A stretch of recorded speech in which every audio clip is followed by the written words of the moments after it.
Not sure if you all are familiar with this content creator, but he goes by Goob YouTube on Instagram. I've been following this man for a couple of years now. He's big into the fitness scene, but what he does with his Instagram page or his platforms is golden. He calls out horrible people, fitness influencers, content creators, what have you. He calls them out for a multitude of different reasons. He's either exposing them for being frauds on podcasts, or exposing them for lying, or exposing women for selling fitness programs only to be editing their pictures and stuff. It's like, what are you selling?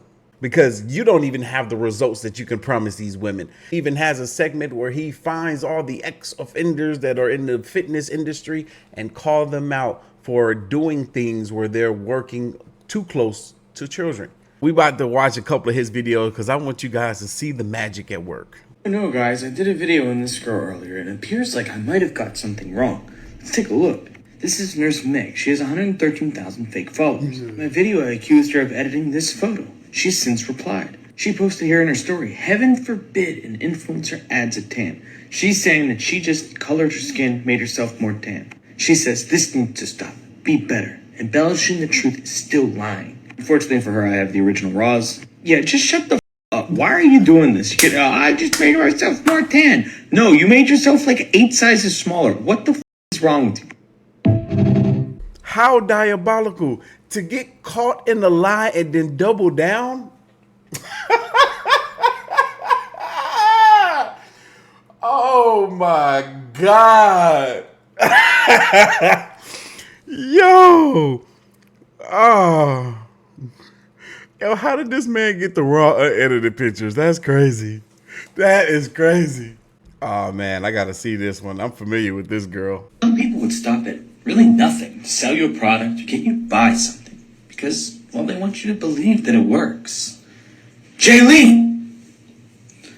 Welcome to the show. This is Jailyne Ojeda. She's got 14.5 million followers. She's the CEO and founder of Jailyne Snatched. Let's take a look at that. Snatched by Jailyne. It's a clothing brand for women that want to look snatched. Makes your butt pop out more, makes your waist look smaller, hides your cellulite. Let's evaluate some of those claims here. So here's a post from the Jailyne Snatched account. Makes your waist look smaller and your butt look bigger.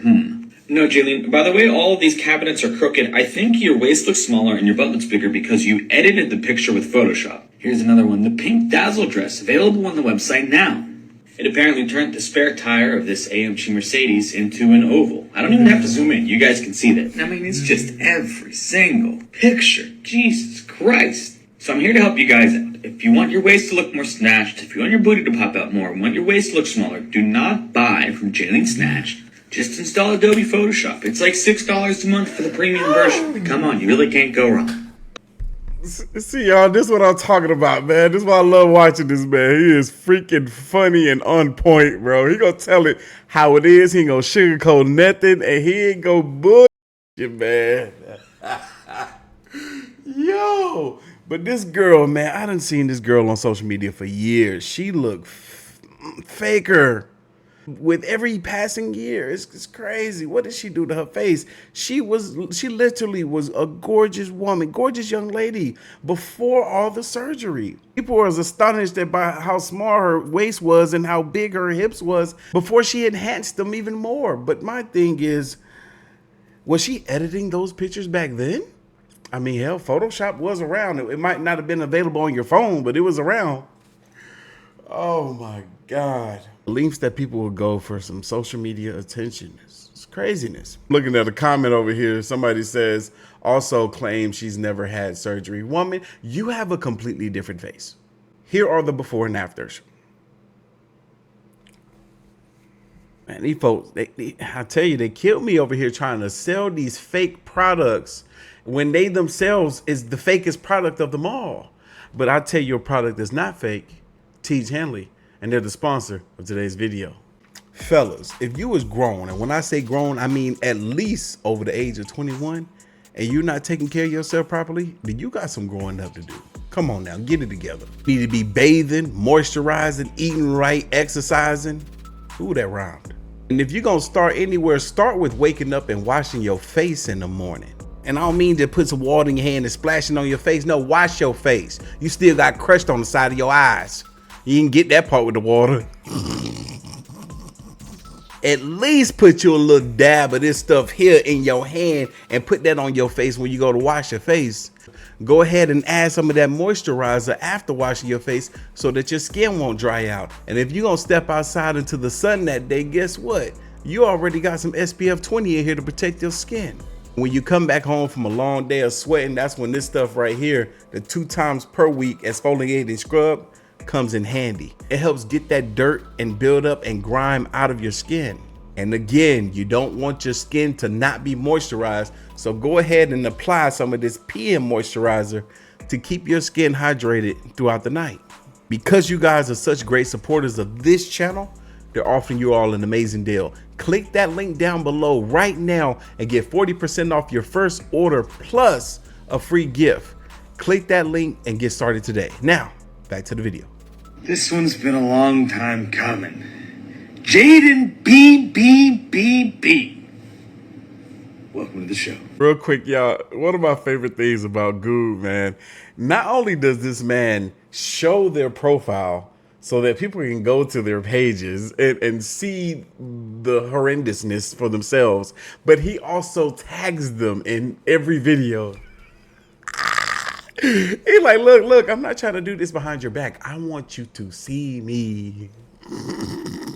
She's got 45,000 followers, and if I had $1 for every time you guys sent me her profile asking me to expose her, well, I'd have probably about $45,000. Truth is, I've been watching this profile for months. This was, I tracked it when it hit 10,000 in April, and my plan was wait until she hits 100K and then do the video. But something happened today. Jaden left a comment on one of my videos. She was talking about some guy that I called out and said that he was bullying her and talking about her. She moved it to the DMs. I said, what was he accusing you of? She said, a BBL and editing. And I said, do you edit your stuff? Jaden, this was the time to say yes. She said, the only time I edit my photos is when I do photo shoots and I edit my under eye bags. That's crazy because you snatched your waist here. Red line on the door. Should see some door here. We don't because you pulled your waist in. Here's another one. This white line should be straight. But again, you pulled your waist in, so it's not. I mean, every photo you post, you make your ass rounder and your waist smaller. And I'm personally insulted that you thought you could get in my inbox, tell me the story, and you thought I would somehow believe you. I don't mean to brag, but I am the guy when it comes to calling out people that edit their photos. You thought you would just take a little soiree into the Lions Den and everything would be fine. It ain't gonna be fine, Jaden. Put your... Yo, it's so crazy when I see pictures of women on the internet like this that have these tiny waists and then these big old round booties. Like, you've never seen that in person. In real life, you've never seen that. It doesn't look like this. Imagine being a coach and preaching that consistency, nutrition, and training are the way that you can get a body just like mine. And imagine also then leaving out the fact that you've been posted multiple times on one of the most notable BBL surgeons in Tijuana's pages, Gloria Zamora. Welcome to the show. This is Gloria, 129,000 followers. She's a fitness coach. Her bio says, sculpt your dream body today. DM me Elevate to learn more. She's very fond of making posts like this. Consistency always wins. Embrace the challenge and push yourself. It's the only way to see real change. Yo, how could she dare post that on the internet when she literally paid for her body? She didn't do a single dang on lift in the gym. I bet you she don't even do a lift when she goes to the gym. She just grabs a weight and poses for the camera. Are you kidding me? She even drops some motivation here. To the younger generation and parents, we have to teach our daughters to love themselves, no matter how they look physically. You don't even love yourself. We're all different and beautiful in our own way, and we need to instill that confidence in our beautiful daughters. Remember, guys, love yourself the way you are. But hang on, what's this post from Dr. Omar Official, BBL surgeon from Tijuana? That picture at the top there that scrolled looked really familiar. This video looks really familiar too. Is this who I think it is that got a BBL? Let's take a look and compare. Here's a photo on the left that Gloria posted in 2022.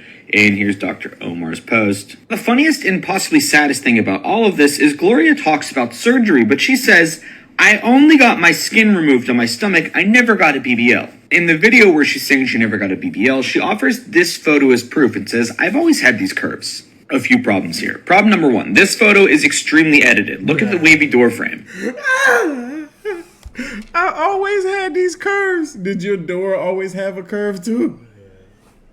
I've actually gone to the liberty of restoring this photo to what it's supposed to look like, which is about here, you look like a normal person. And here's a side-by-side if you guys missed it. So no, Gloria, you didn't always have those curves. And the other problem is if you go to these doctors' pages, all they specialize in is BBLs. I can't post photos from the pages because, well, I would get removed because it's pretty much a bunch of titties and ass. But if you want to go, this is one of the plastic surgery pages. This is the individual page for her specific doctor. I encourage you all to go to Gloria's page and look for the other signs of, is this person's ass real or did they go to surgery? Gloria has, for 4 years now, been posting videos of her training with really tiny weights, not really squatting with any sort of proper form, never hitting depth, etc. Somebody who was able to achieve giant glutes like this would be squatting in the mid-200s as a woman for reps. Look at any of the wellness Olympians, look at any of the wellness champions in the NPC. They have real butts like this, and they are strong women squatting large weights.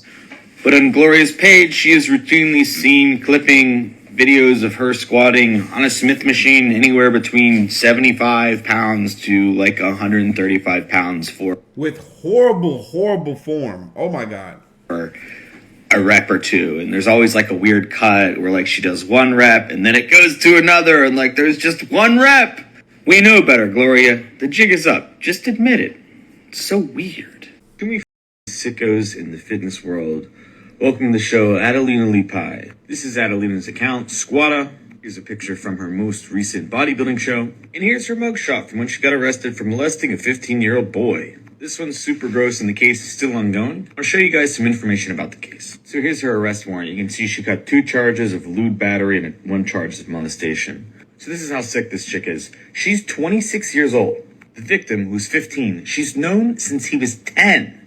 She convinced him to sneak out of the house and she raped him in the backseat of her car. But it gets a little weirder. So once the kid's family found out and they went to the police wanted to speak to the kid, so they got him at the station. They had him try calling her, but she wouldn't pick up, so they resorted to text messages. It looks like she briefed him before and said, hey, we need to have a safe word so I know that the police aren't in the room when I'm speaking to you. She says it here.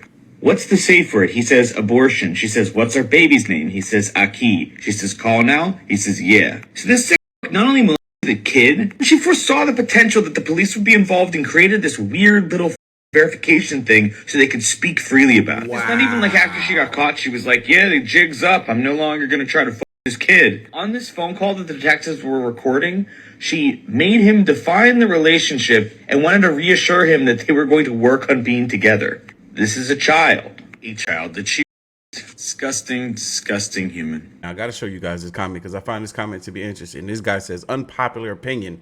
The 15-year-old had a good time and was going back for more. 15-year-old boys fantasize about having older women all the time. She's out of line, no less, but this kid definitely wasn't forced. Now he could be 100% right. He could be 100% correct, but it doesn't change the fact that she's supposed to be the responsible adult here.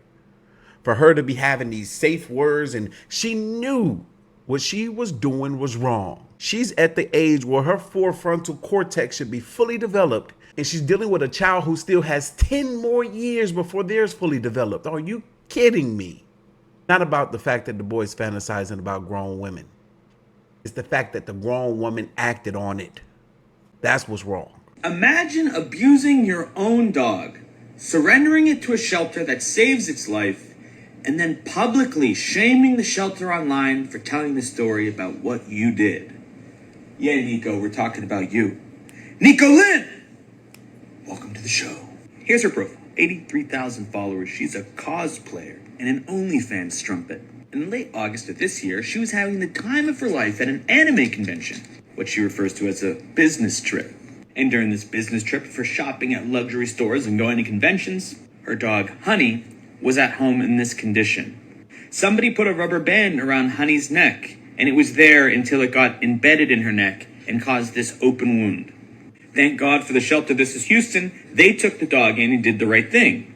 And they told Nico Lynn that you have to surrender the dog and they'll do the right thing and make sure it gets taken care of. So she surrendered it. And as any shelter does, they took the dog in, posted the story, and told the story of what happened to it to raise money. Now, what do you think Nico did? Do you think she was thankful to the shelter for, despite her own negligence, saving her dog's life? Do you think she had any gratitude at all? If you chose, she blasted them publicly, discouraged people from sending them donations, and called them sick, then you would be correct. She went on crazy rants, posting all over her page, tagging them, encouraging her followers to abuse the shelter. She said that they got the story all wrong. Lady, the story is you neglected your dog for months with a band around its neck, and they saved the day. They took the dog that you abused in and saved it with no questions asked, not asked a dime of you. And then you get in your story and you're mad because people in the comments were accusing your 4-year-old, who we suspect probably put the rubber band around the dog's neck, of being a serial killer. How do you have more sympathy for your child than the dog that you hurt that has a gash in its neck because of you? How long would a rubber band have to be around the dog's neck and nobody pet the dog, nobody cuddled the dog, nobody noticed? You say here you were just on a few-day-long business trip, and when you got back, you noticed it and rushed her to the ER. This doesn't happen in a few days. I did a little bit of digging on you, Nico Lopez. This isn't the first time Honey's been in bad straits with you. You lost her for 7 months once. Unfortunately, she got her way back to you. What also stood out to me is you said almost 6 or 7 months ago she went missing. The day my dog goes missing is going to be forever embedded in my mind if that would ever happen. It wouldn't be, I don't know, a couple of months ago. No, I'd say my boy Snarf's been gone for 6 days, 36 hours, and 24 minutes. 'Cause I love him. Something you're truly incapable of doing because you're too busy traveling to anime cons and posting on OnlyFans, apparently. Now, guys, my boy Austin Carpenter already sent like $5K their way to cover for the rest of Honey's surgery, but This is Houston has ongoing need for lots of dogs. Check out their profile in the link tree. Donate, send some money. Love it. I can't for the life of me understand the mentality of a person who was clearly doing something wrong, in the wrong, get called out for it, and then want to try to flip the switch and make it seem like the person or the people or the organization that were trying to fix the problem were the issue. When it's clear to everyone on the planet except for the wrongdoer who is actually at fault. I don't understand it. I don't understand it, man. And that right there should let you know that a bunch, and I mean a bunch, I haven't even cracked the surface of this man's page when it comes to this type of content, but a whole lot of these so-called fitness influencers aren't influencing nothing but a bunch of lies. Anyway, leave your thoughts, comments, and opinions down below, and I'm gonna catch y'all in the next one. See you.